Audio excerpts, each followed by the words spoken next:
Hi, today is March 3rd, 2020. My name is Thomas Brady, and I'm an associate real estate broker with HomeSmart Premier Living Realty in Suffolk County. And today we're going to talk about first-time home buying on Long Island. Going to try and stay on script as much as possible, but I want to cover enough ground that you feel comfortable. All right, so the first thing you want to do when you're preparing to buy a home is get pre-approved with the taxes and the monthly payment so that you know what you're looking at. It does no good to think that your budget is $500,000. You look at $500,000 homes, and then you find out you can only buy a $300,000 house. There aren't many houses for $300,000 that you're going to like after you've seen $500,000 houses. So one of the reasons getting pre-approved is you want to know that you can buy it. You want to know how much you can buy. You need the taxes and the monthly payment in there, so if they pre-approve you on a specific house, you can just apply that to other houses, and you balance out the taxes and the purchase price by using the monthly payment and a mortgage calculator. Okay, so we want to get pre-approved so that we know the price range we can look in. Okay, next you want to start with areas. Generally, the way to start would be to take a radius of how far you want to be from a certain point, whether it's work or where you want to live, whatever, and then make a list of those areas, go through the areas, see if they have the amenities you want, see the schools, how they are. If you want any certain programs from a school, then you need to find out now instead of wasting your time. So you want to find out if the area has what you want, has the schools that you want, has the programs in the schools that you want. Then what I would suggest is driving around the area different times and different days and just get a feel for the area. Is it busy at night and you didn't realize that? I showed a house in Kings Park one time during the week. We saw it a couple times. Then we went to go on the weekend. We didn't realize, because it was across from a baseball field, that you couldn't even get down your own block. Everybody was double parked. So that was something that you wouldn't expect unless you went there around the weekend, which we did. So you want to check that all out. Okay, you also want to see the prices in the neighborhood. If you have a $100,000 budget, you're not going to be able to buy something in Beverly Hills. So they might have the schools you want, the amenities you want, the features you want. But if they don't have houses for $100,000 and that's your budget, then you're going to waste your time.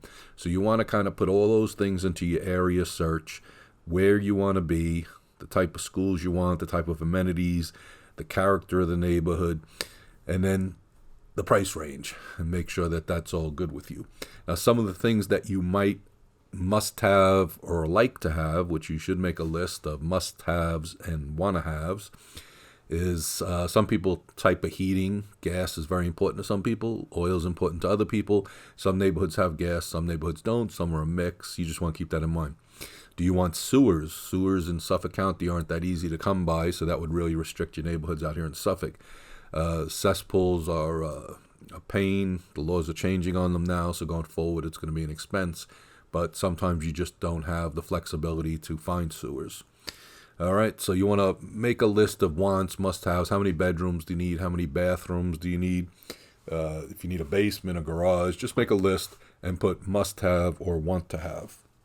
All right, then you can start checking, and you might find in your area the general prices, the area that you prefer.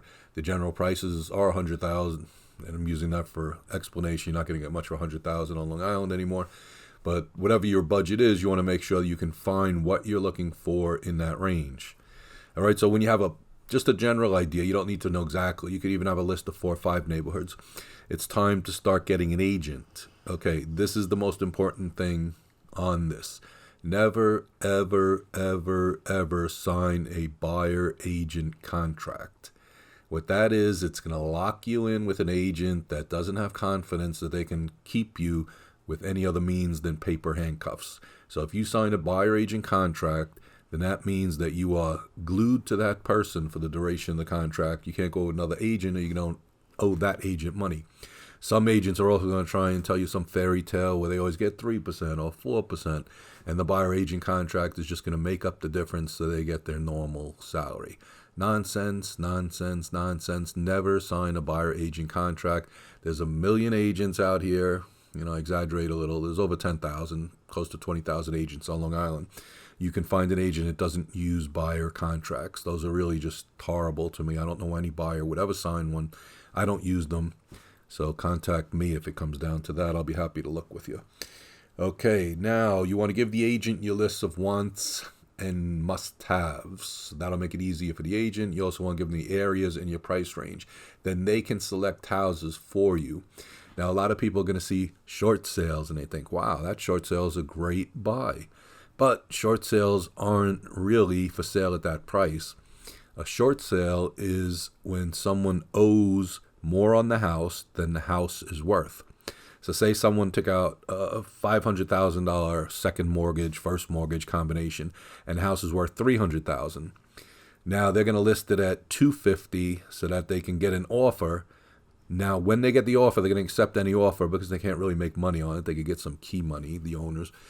But what they're going to do is accept any offer because a short sale has to be approved by the bank or whatever company is going to lose money on the deal. So you would get into contract. No one knows what the bank will take in most instances. So you'll get into contract and you'll be the guinea pig. It'll go to the bank and the bank will say, yes, we'll take this. No, we won't. Or here's a counter. So say that the bank counters, or even if they accept and now the buyer is no longer interested, then the listing agent would have a pre-approved short sale, which is a much more viable option because they know what the bank will take. So at that point, the house is actually more for sale. Most short sales are good for investors. Really don't like them for first-time home buyers. You can wait up to a year to get a decision, and just a very difficult process. The same with foreclosures. Everybody thinks foreclosures are a great deal. You know, foreclosures are good for flippers. On occasion, there's good ones for first-time home buyers, but you generally have to do a renovation loan or a 203K loan, rehabilitation loan, where the amount of the repairs needed to make the house mortgageable is built into the mortgage and the work can be done before you move in. But I really don't recommend foreclosures for first-time home buyers. You can kind of get in over your head and it can be very stressful and it's just not as easy as you think. So I would try and avoid that personally. But, you know, if that's what you want, then just tell your agent that that's what you want. All right, so getting an agent, Google a few agents, or if someone gives you a recommendation, generally that's good. Someone dealt with an agent before and they were honest and they worked hard for them.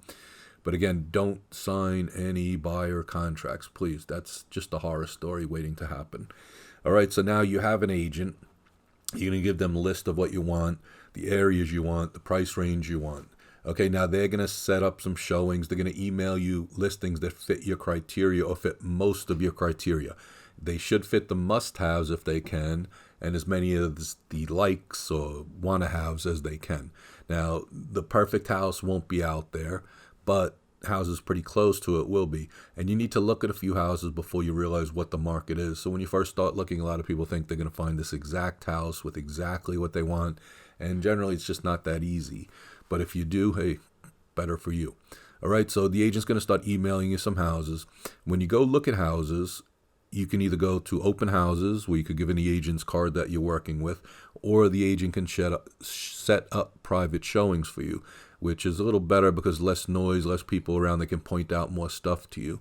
Okay, so if you do private showings, let's say, or even the open house, you don't really want to do more than, say, 4 showings in a day because they all seem to get jumbled together in people's minds. You do want to bring some paper with you. Generally, the agent will give you a list, copies of the listings. You could write on that. But you want to take some notes in each house that can help you identify that house later on.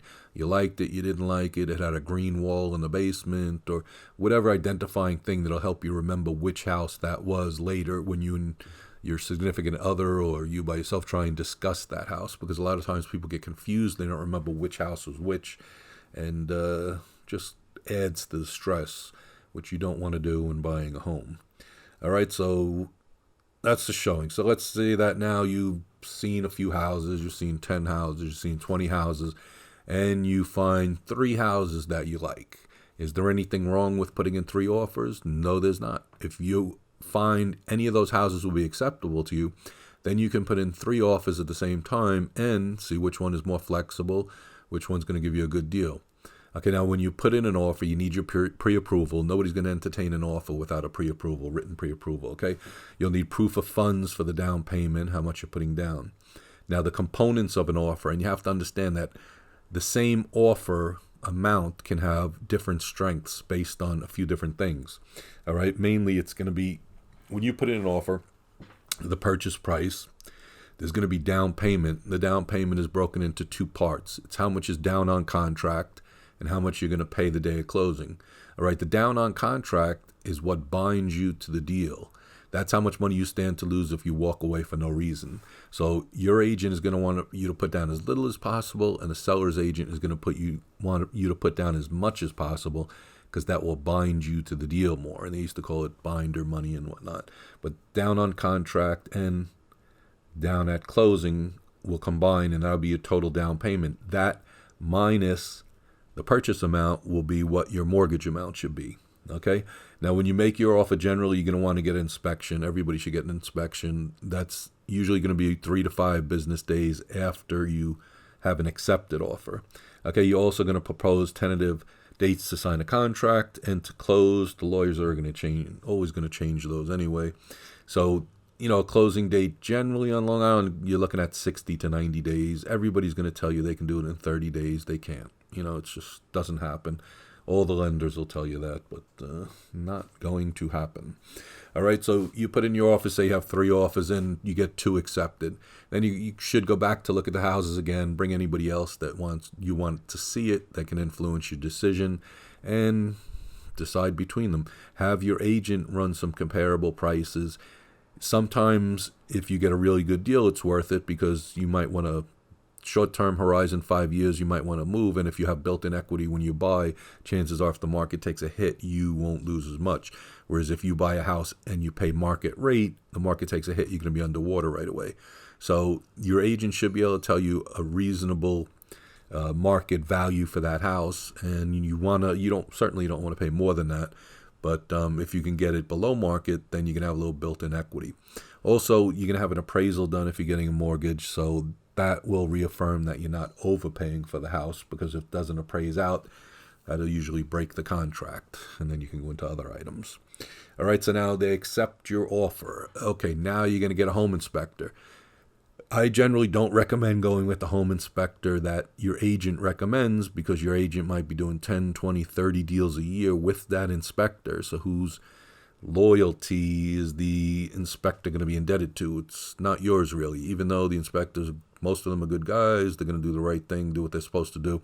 I still would rather have an inspector I found on my own through Google search or something like that, that I can tell, no, I found you on my own, and I'm going to leave you a review, because you can really ruin people's businesses with bad reviews. So you want them to know that you're tech savvy enough, if they don't do a good job for you, that you can leave them an honest review. All right, so let's say you get the inspection now within 3 to 5 business days. The inspection, generally just a round ballpark figure, going to cost about $500. Take a couple days to get back. Then it'll go to your attorney. Generally, the way I like to do it is that myself and the other agent, the listing agent, will work out any problems with the inspection before we go to the lawyers. That way, if it can't be worked out, you don't waste any money on the lawyer. Some lawyer's going to charge you just for looking at the contract. When you get an attorney, try and get an attorney that does real estate full-time. All the attorneys will tell you that they can do real estate, and that's true. But when they hit a bump in the road, if they're a real estate attorney, generally they've encountered that problem before, so they know how to get around it or work through it. Whereas some attorneys, lawyers that aren't that experienced, they're just going to put things off until a solution pops up to them. So I would strongly recommend getting a full-time, or at least a majority practice real estate attorney. Your Uncle Bob is probably fine. He's a lawyer, but if he doesn't do real estate all the time, it might hold you up. The same with agents. You might have a relative that does real estate part-time. It's up to you, but I really don't recommend that, because there are nuances to it. If you don't do it full-time, you don't do it all the time, you can miss something which can end up costing the buyer or the seller big time. So I would recommend full-time real estate agent, full-time or pretty full-time real estate attorney. All right, and then once you get into contract, you won't have much to do with your agent anymore until the final walkthrough, which usually is a day or so before closing or the day of closing. And that's just to make sure that the house is in materially the same condition as when you agreed to purchase it. Now, are you going to see maybe some nail holes in a wall? Yes. If they took the pictures off and that, some people are going to want that spackled over. Most people are going to let it go. But you definitely don't want to see holes in the wall, missing appliances, things that don't work, the toilet doesn't flush or anything. That's your last chance to catch things before the closing and before it becomes your problem. So you want to do a thorough walkthrough, just try everything out, make sure everything is in working order and the house is in the same condition as when you agreed to purchase it. Okay, and that pretty much wraps up the first-time home buyers, what do I call it, audio webinar. All right, if you have any questions, feel free to contact me at any time. My email address is tombradyhomes@gmail.com, tombradyhomes@gmail.com. My phone number is 631-682-8660, 631-682-8660. I do offer a 20% home buyer rebate to any home buyers that buy with me. For details on that, you can go to one of my websites at www.lihomebuyerrebate.com. That's www.lihomebuyerrebate.com.